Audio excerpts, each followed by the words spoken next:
It's late at night, the hum of your screen is the only sound in the room, the glow of the device reflecting in your eyes. You've been scrolling for hours, flipping through social media posts, watching videos, maybe even playing a game. The content is endlessly distracting, entertaining, or at worst, numbing. You've been doing this for as long as you can remember, almost every night. Your mind feels restless, like it's searching for something. You know this isn't fulfilling, but you keep going, hoping that this time something will be different, you'll feel better, you'll feel whole. But it never happens. Instead, the emptiness only grows deeper. Every click is a temporary escape, a momentary relief, but it never lasts, and now the discomfort starts to intensify. You feel an aching loneliness that you can't seem to escape, an anxiety that tightens around your chest like a vice, and then, in the fleeting moment when you look up and realize how much time has passed, you begin to ask yourself, why am I doing this?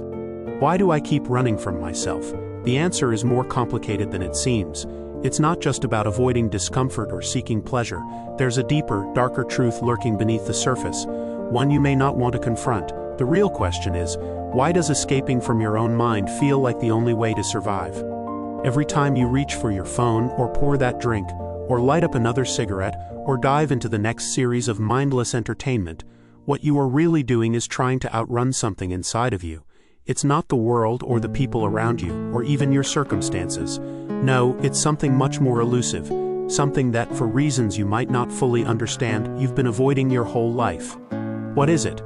Why is it that, despite knowing the harm these distractions cause, you feel compelled to return to them again and again, like a moth to the flame?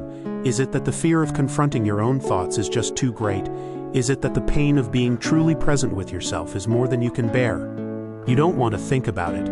You don't want to look at it, so you drown it out. But no matter how much you distract yourself, it always finds a way back, doesn't it? This, at its core, is addiction. And it's not just about substances or compulsions, it's about escape. The desire to avoid the uncomfortable truths within ourselves, to push away the parts of us that we cannot reconcile with the idealized image of who we think we should be. But here's the paradox.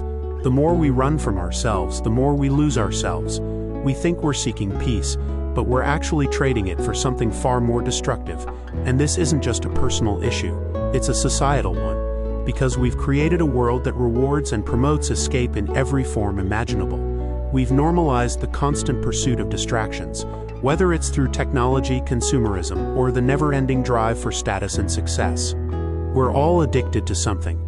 But what if this addiction isn't just a series of bad habits, it's a symptom of a much deeper existential problem? You're constantly running. But from what? Is it the fear of facing your true self, the fear of confronting the uncomfortable truths about who you are, where you come from, and where you're headed? These are the questions we'll need to explore, because until you can answer them, the cycle will continue. You'll keep running, never truly facing what's inside. You'll keep reaching for distractions only to find that they always fall short, always leave you emptier than before. So let's take a deeper look. What is it that keeps us running, and more importantly, what happens when we stop? Next, we'll delve into the hidden psychological and philosophical roots of this urge to escape, exploring why this problem exists, and why it's not just an individual issue, but a product of the very society we've built. Stay with me. We're about to uncover something much darker, yet far more enlightening than you could have imagined. You've heard it before, the mind is a powerful thing, but what does that really mean? At the surface, it sounds almost too simple. Your mind controls your reality, but what if the mind is actually more of a prison than a sanctuary? A maze of contradictions and self-deceptions we spend our lives trying to escape. And it's here, in the complexity of human psychology, where the roots of addiction begin to grow. To understand this, we need to go deeper than just surface-level distractions. We need to look at what drives us to escape in the first place. And for that, we need to consider a fundamental paradox of the human condition. The more we try to run away from ourselves, the more trapped we become. Carl Jung spoke extensively about the shadow of the psyche, the hidden parts of ourselves we refuse to acknowledge. These are the aspects of us we repress, avoid, or deny because they don't fit with the idealized image we've built about who we think we are. Jung believed that these aspects are not merely inconvenient, they are powerful. Their presence in our unconscious mind shapes our every action, emotion, and thought. The problem is that we don't want to face our shadows. They hold the uncomfortable truths of who we are beneath the mask we wear. And rather than deal with them directly, we seek out ways to distract ourselves. We prefer anything other than sitting with the discomfort of knowing ourselves. This is where addiction comes in. Every time we indulge in a distraction, whether it's drugs, social media, shopping, or compulsive behaviors, we're feeding into a cycle of avoidance. The more we escape, the more we lose touch with ourselves. The more we lose touch with ourselves, the more we feel the urge to escape. It's a feedback loop of self-deception. But what causes this desire to escape in the first place? To truly understand it, we must go back to the very core of our existence. Let's turn to some of the great philosophers who explored the human condition. Nietzsche, for example, saw human existence as fundamentally tragic. We're born into a world that, in his view, is indifferent to our suffering. Our struggle to find meaning in a world devoid of inherent purpose can be overwhelmingly painful. Nietzsche believed that we cope with this existential suffering in one of two ways. Either we confront the harsh realities of existence head-on, or we numb ourselves to it. The former leads to greatness, the latter to despair. But for most of us, facing the abyss is too much to bear. So we escape. We distract ourselves from the harsh truths. But the escape is not freedom, it's just another form of enslavement. The philosopher Arthur Schopenhauer, another great thinker, saw life as a cycle of suffering driven by will. Our desires are insatiable. No matter how much we get, we're left wanting more. It's the nature of existence. This constant craving, this unquenchable thirst for something outside of ourselves keeps us trapped in a loop of yearning and frustration. In modern society, this cycle of yearning has only intensified. We're constantly bombarded with stimuli. 1,000 distractions at our fingertips, all designed to keep us from pausing long enough to truly reflect on our lives. A culture that rewards constant activity, consumption, and achievement. But what does this constant noise do to the mind? It keeps us from being, from existing in the present moment. It forces us to seek fulfillment outside ourselves, to chase after external rewards, hoping that they will provide the inner peace and satisfaction we so desperately crave. But it's a lie, and deep down, you know it's a lie. No amount of entertainment or material gain can fill the void that exists within you. Jean-Paul Sartre, the existentialist philosopher, put it bluntly. We are condemned to be free to make choices, free to create meaning. But with that freedom comes the burden of responsibility, the weight of existence itself. Sartre argued that this freedom, rather than liberating us, often drives us to despair. Why? Because it forces us to confront our own choices, the inevitable reality that we must create meaning in a world that offers none. This is the existential paradox we face every day. The world does not give us meaning. It offers no predefined answers, and so we must find it ourselves. But rather than face this terrifying freedom, we often choose distraction. We choose addiction. We choose escape. And in doing so, we avoid the one thing that could ultimately set us free, accepting the responsibility of our existence. This psychological and philosophical struggle is the root of addiction. The fear of confronting our true selves, the terror of facing a world without inherent meaning, and the overwhelming desire to escape the weight of freedom. All of these factors combine to create a society filled with people desperately searching for relief, but never finding it. But here's the cruel twist. The more we run from ourselves, the more we become trapped in our own shadows. We cannot escape from what we refuse to face. The more we avoid the truth, the more it gains power over us. Next, we'll explore the unseen consequences of this addiction to escape. How does this cycle quietly shape both our personal and societal realities? And why is it so difficult to break free from? It's easy to think that addiction is a personal problem, something that only affects the individual. But in reality, the consequences of this constant escape extend far beyond the individual.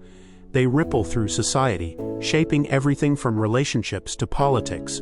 The hidden damage caused by addiction is pervasive, and often we don't even notice it until it's too late. Let's start with the individual. On the surface, it may appear that addiction is simply about seeking pleasure, avoiding pain. But beneath that surface lies a much darker truth. Addiction distorts reality. When we constantly distract ourselves, when we endlessly chase after the next high or the next fix, we lose touch with our true selves. We become strangers to our own minds. We forget who we are. And in this forgetting, we become more vulnerable to the very forces we're trying to escape. This is the cruel irony of addiction. The more we indulge in the very distractions that are supposed to numb our pain, the more disconnected we become from ourselves. The more we lose our sense of identity, the harder it becomes to tell what's real and what's just a fleeting escape. And when that happens, we are at the mercy of our desires for things outside of ourselves. We are constantly pulled in different directions, unable to find stillness or peace. But the consequences don't stop at the personal level. These internal struggles begin to bleed into every aspect of our lives. Relationships suffer, work suffers. Our ability to connect with others and the world around us deteriorates. And this is not just a result of addiction to substances, but also addiction to approval, social media, entertainment, or anything that provides a temporary reprieve from reality. Psychologically, the longer we remain in this cycle, the more entrenched we become in a state of denial. It becomes easier to blame the world around us than to confront the fact that we are actively avoiding the one thing that could bring us peace, our own truth. This denial, this refusal to face the consequences of our own actions, builds a wall between us and the life we could be living. And then there's the society-wide effect. The addiction to distraction, to avoidance, to external validation creates a culture of numbness. We're constantly distracted. Our attention is constantly fractured. We have created a world where it's easier to look away than to confront uncomfortable truths. And this, in turn, leads to apathy. Apathy toward others, toward the world, and toward ourselves. We are losing the ability to sit with our discomfort, to reflect, to grow. Because, on a cultural level, we have forgotten how to endure suffering with dignity. Cognitive biases play a major role in this. The availability heuristic, for example, leads us to prioritize immediate, easily accessible gratification. We take the path of least resistance because it feels good right now. But in doing so, we ignore the long-term consequences. The damage we do to ourselves and to society is buried beneath the surface. We can't see it in the moment, but over time, the impact becomes undeniable. Neuroscientists, too, have shown us how addiction rewires the brain. Dopamine, the brain's pleasure neurotransmitter, is hijacked by our repeated indulgence in addictive behaviors. The more we seek out the quick fixes, the less able we become to experience genuine pleasure. Our baseline for satisfaction becomes so high that simple joys, those moments of stillness or connection, become less fulfilling. We need more and more to feel the same pleasure. The trap tightens. But the consequences aren't just neurological, they're existential. Every moment spent escaping is a moment spent avoiding the realization that we have a choice. We have the power to change. But in order to change, we must face what we've been avoiding, ourselves. In this avoidance, we miss out on something far more valuable than any fleeting high. We miss the opportunity to transform. And here lies the most profound consequence of all. Addiction prevents us from seeing our own potential. It keeps us locked in a cycle of dependency, where we trade our agency for comfort. We exchange our personal power for the illusion of relief. The more we stay in this cycle, the more we become convinced that we are powerless, that the only way to feel better is through external means. But this belief is the root of our suffering. To break free from addiction, we must first acknowledge this. The escape we seek is not outside ourselves, it's within us. And the moment we stop running, the moment we stop numbing, we can begin to confront the truths we've been avoiding. We can begin to reclaim our power, but it takes courage. It takes a willingness to face the discomfort of our own minds, and that's a journey most are too afraid to take. In the next section, we'll explore how to break free from this cycle of addiction. How do we stop the endless escape? How do we reclaim our agency and face the truths that lie hidden within? It's time to rethink everything we've been taught about pleasure, pain, and freedom. What if the path to freedom wasn't about escaping anymore? What if the real liberation lies in staying, in confronting everything we've been running from? This is not the answer we're conditioned to expect, but it may be the only one that truly breaks the cycle of addiction. To break free, we must reject the very framework that addiction thrives in. We must stop believing that escape can bring us peace. The truth is this: there is no real escape. We can numb ourselves, distract ourselves, and chase endless highs, but in the end, we can never escape ourselves. The first step is to turn inward, to stop looking for fulfillment outside ourselves and begin looking within. But this isn't easy. It means confronting the discomfort of existence, the very thing we've spent our lives avoiding. It means facing the abyss, not running from it. Nietzsche's concept of the Übermensch, the overman, provides an important key here. The Übermensch is someone who doesn't seek to escape or avoid life's suffering, but embraces it. They create meaning in a world that offers none. They choose to live authentically, even in the face of pain, and this is exactly what we must do. We must stop asking the world to be different. We must stop searching for external solutions to an internal problem. Instead, we must start creating our own meaning. We must take responsibility for our lives, responsibility for the way we choose to perceive our circumstances. True freedom comes from within. It's about choosing to stand in our discomfort, to be present with our pain, and to stop running away. This is where transformation begins. But how do we begin this radical shift? How do we stop the cycle of addiction when everything in society pushes us to escape, to distract, to numb? It starts with small, intentional steps. It starts with learning how to sit with discomfort. We must train ourselves to stay present in moments of unease, to resist the pull of the distractions that once gave us relief. We must stop numbing ourselves to the truth of our existence. And it's here that mindfulness becomes a powerful tool. Mindfulness is not about escaping or shutting down. It's about becoming acutely aware of what's happening in the present moment. It's about noticing the pull of desire, the urge to escape, and learning how to sit with that discomfort without acting on it. Mindfulness teaches us that the more we resist the urge to escape, the less power it has over us. It's like learning to sit in the fire without being consumed by it.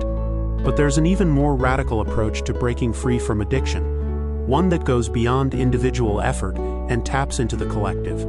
The philosopher Viktor Frankl, a man who survived the horrors of the Holocaust, wrote profoundly about the human capacity to find meaning, even in the worst circumstances.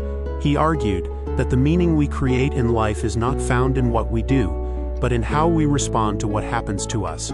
Frankl's philosophy teaches us that no matter what external circumstances we face, we always have the power to choose our response. This choice is where true freedom lies. We may not be able to control the world around us, but we can control how we react to it. This is the key to breaking free from addiction. It's not about fighting our impulses or trying to suppress our desires.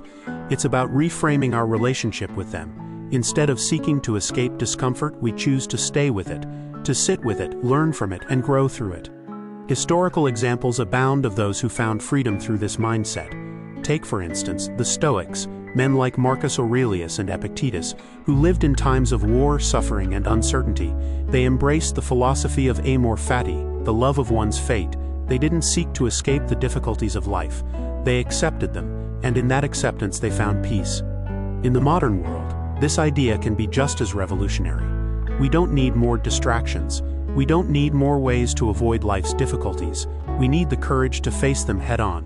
And in doing so, we reclaim our power. We stop being victims of our circumstances and start being the architects of our own meaning. But it's important to understand that this process isn't a one-time event. It's not a magic pill or a quick fix. It's a lifelong practice. It requires consistent effort, self-reflection, and above all, patience. The journey to break free from addiction is not about achieving perfection. It's about embracing the imperfections of life and choosing to live authentically, despite them. In the next section, we'll uncover the final, most powerful realization. The one truth that completely reshapes our understanding of addiction and freedom. It's the moment when everything clicks into place, when we see the entire struggle from a new perspective. Imagine waking up and realizing the thing you were running from was never the pain, it was never the trauma, it was never even reality itself. The thing you were running from was your own power, your unbearable greatness, your terrifying freedom. All this time you thought you were escaping pain. All this time you thought you were avoiding suffering. But what you were truly avoiding was responsibility, the weight of knowing that your life is yours to shape.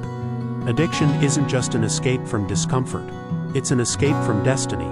It's a refusal to carry the immense, almost divine burden of becoming who you truly are. Carl Jung once said, "The privilege of a lifetime is to become who you truly are." But privilege is responsibility. It demands sacrifice. It demands courage. It demands standing naked before the universe stripped of illusions and saying, "I will not run, I will not numb, I will create." The ultimate truth is not that you need to overcome addiction to feel better. The ultimate truth is that you must overcome it to become yourself. There is no other way. The life you dream of, the peace, the love, the power has been waiting for you. Not outside in the endless distractions, but inside the very parts of you that hurt, inside the wounds you were so desperate to escape. Every time you chose escape, you abandoned a part of yourself. Every time you chose numbness, you left a fragment of your soul behind. Healing is nothing more than the sacred act of returning. returning to all the parts of yourself you once rejected. This is why real healing feels like dying at first, because a part of you, the false self built on fear, must die, and in its place something far more powerful is born, something ancient, something eternal. You do not become free by running faster. You become free by stopping, turning around, facing the thing you thought would destroy you, and realizing it was never your enemy, it was your invitation. The darkness inside you was never there to consume you. It was there to refine you, to strip away the illusions, to forge something real. You were never broken, you were never lost, you were simply unfinished, a masterpiece still in progress. And now standing here you have a choice, not a small choice, a cosmic choice. You can continue the endless escape, or you can accept the invitation. You can stop numbing and start living, not as a half-shadow of yourself, but as something whole, something powerful, something free. The world does not need more people who know how to run. It needs those who know how to stand, who know how to suffer well, who know how to create beauty from their own ashes. This is your path. It is terrifying, it is painful, it is holy. And it begins the moment you stop asking, "How can I escape?" and start asking, "What can I become?" Choose. Your life is waiting. If you found this thought-provoking, or if you want to explore more, don't forget to like, subscribe, and keep questioning the world around you.